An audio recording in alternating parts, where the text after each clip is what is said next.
Hi, I'm Mark. I'm Kat. We're going to just tell you a bit about how God's really been looking after us and how He's given us this incredible sense of peace. So in 2011 was when we had our first daughter, which is really the start of the story, because my labour with Ella was quite a complicated and difficult one. I found it a really difficult time and I didn't sense God with me at all at that point. And so after that happened, and once I got pregnant for the second time eventually, we were praying right from the minute that we found out that I was pregnant that God would be glorified in that whole kind of process. There was me kind of expecting it to be God being in control and would have a pain-free, everything would be nice and smooth, hey presto, baby would pop out perfect, look how great God is, He's delivered this immaculate, perfect story. It didn't work out like that at all, No. But we very much feel that God answered that prayer. I went into labour with Zoe, and again it was another long, complicated one. And when she eventually arrived after emergency C-section, she was not breathing and she had been asphyxiated during the process. They'd had a monitor on and she'd been absolutely fine, so it was just something in the last few minutes suddenly changed.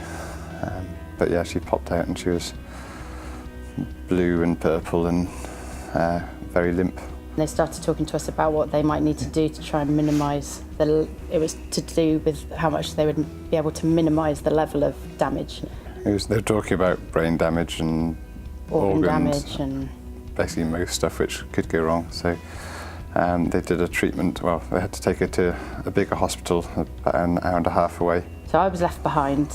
My baby's been taken off. From what I felt, I might never see her again. She might not survive. If she does survive, this is our entire... I can remember thinking, this is our life completely and utterly changed. From this point onwards now, I'm going to be dealing with either having lost a child or dealing with the implications of caring full-time for a disabled child for the rest of my life.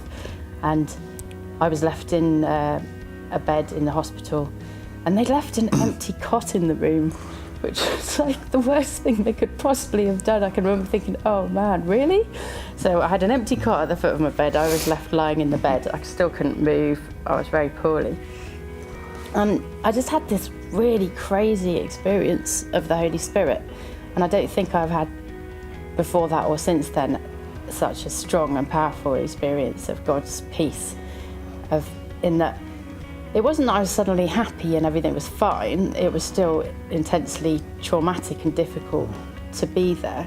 I'd been listening to Wren Collective and through the whole of my labour, 32 hours of Wren Collective round in circles, and I put that on and I found myself lying on the bed with my arms in the air in floods of tears. You couldn't do any other movement? Well, I couldn't do any other movements, no.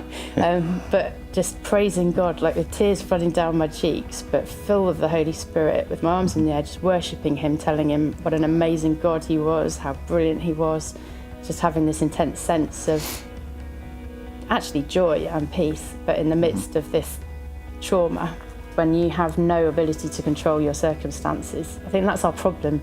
We kind of think, God, you can have this bit and you can control this, but I'd still like to manage this bit and I'm going to still hold on to this and this is mine to look after and I still have to find the solution to this problem. That's my responsibility. In a circumstance like that, you are so out of control. You know that you have nothing to offer in this circumstance and you just have to give up, don't you? Yeah. And there's a massive piece in that, in just letting go and saying, well, I can't control this. God, you're just going to have to deal with it. And it's not that I felt brilliant the whole time through. You know, there were moments when I found it extremely traumatic and there were all sorts of, I was exhausted emotionally through the whole time. But in the core of it, there was this complete sense that God is trustworthy, that we can let Him do His job and that whatever the outcome was, it became clear quite soon that actually God's intention was to heal her. But there was still that core sense that whatever He decided for her, that we could trust Him that was okay, that it was going to be okay. Whatever happened, God was going to keep her safe. And that is an incredible sense of peace, isn't it? Yeah.